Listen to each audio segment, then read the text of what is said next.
ایک رومانوی وعدہ کب ایک سنگین جرم بن جاتا ہے؟ آج ہم ایک ایسے ہی عدالتی فیصلے کا گہرائی سے جائزہ لینے والے ہیں جس میں شادی کے ایک وعدے نے ایک شخص کو سیدھا جیل پہنچا دیا۔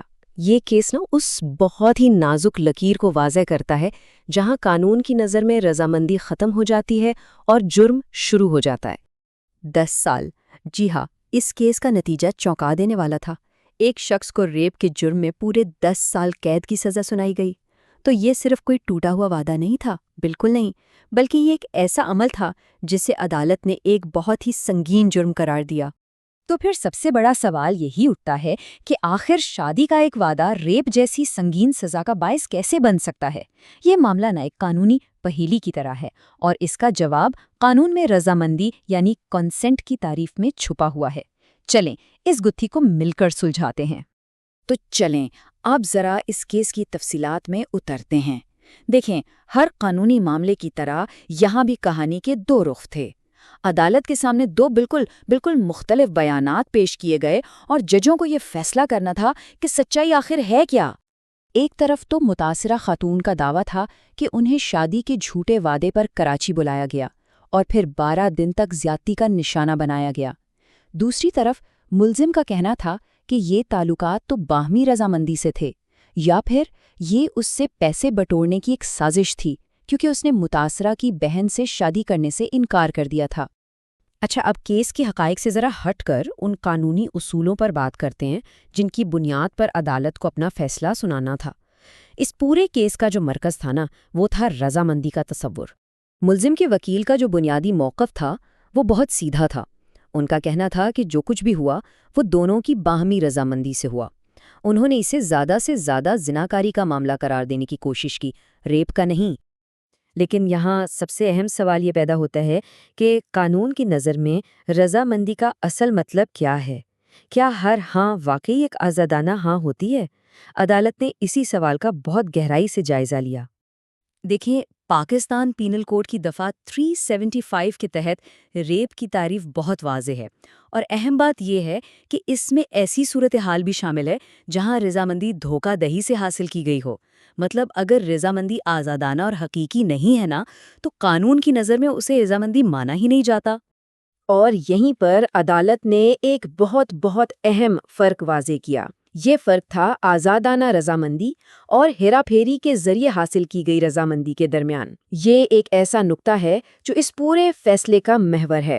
عدالت نے اپنے فیصلے میں جو کہا وہ سنیے، یہ بہت اہم ہے۔ ججوں نے کہا کہ اس قسم کا جنسی عمل اس عمل سے بہت مختلف ہے جو لڑکی کی آزادانہ رضامندی سے کیا جائے۔ یہ چند الفاظ اس کیس کی روح ہیں۔ تو چلیں ان دونوں میں فرق کو ٹھیک سے سمجھتے ہیں۔ ایک طرف ہے آزادانہ رضامندی۔ اس کا مطلب ہے بغیر کسی دباؤ، دھوکے یا شرط کے مکمل اتفاق۔ لیکن دوسری طرف ہے ہیرا پھیری سے حاصل کی گئی رضامندی۔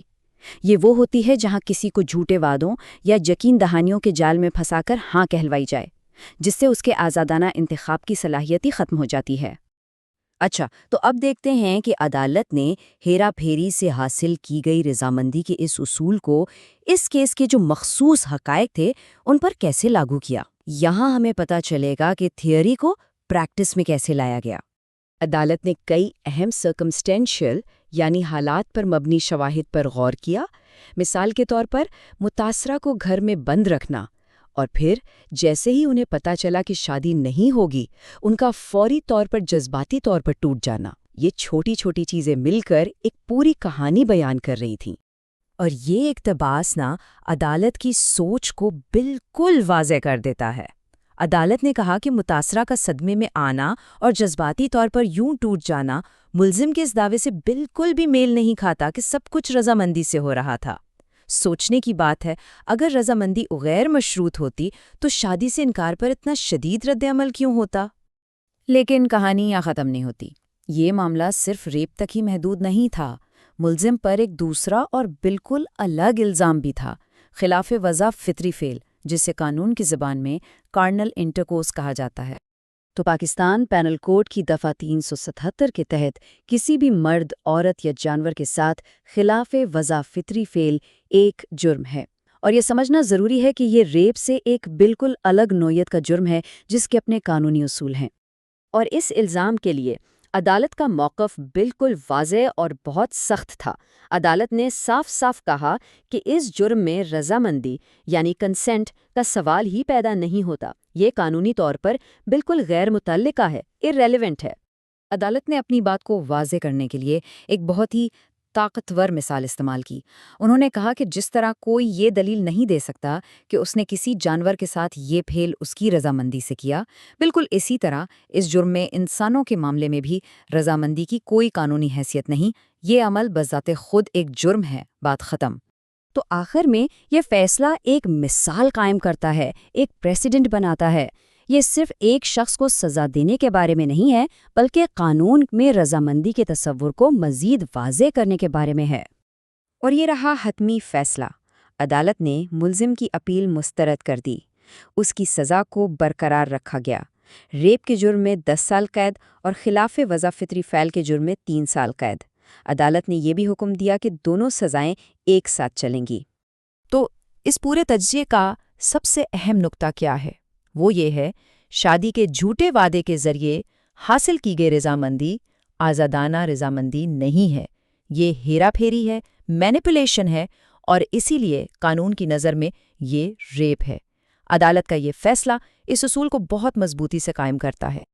اور آخر میں یہ تجزیہ ہمیں ایک بہت بڑے اور اہم سوال پر چھوڑ جاتا ہے۔ قانون کو ایک ٹوٹے ہوئے وعدے اور مجرمانہ ہیرا پھیری کے درمیان لکیر آخر کہاں کھینچنی چاہیے؟ یہ فیصلہ ایک جواب تو دیتا ہے، لیکن یہ بحث ہمارے معاشرے اور ہمارے قانونی نظام کے لیے ہمیشہ اہم رہے گی۔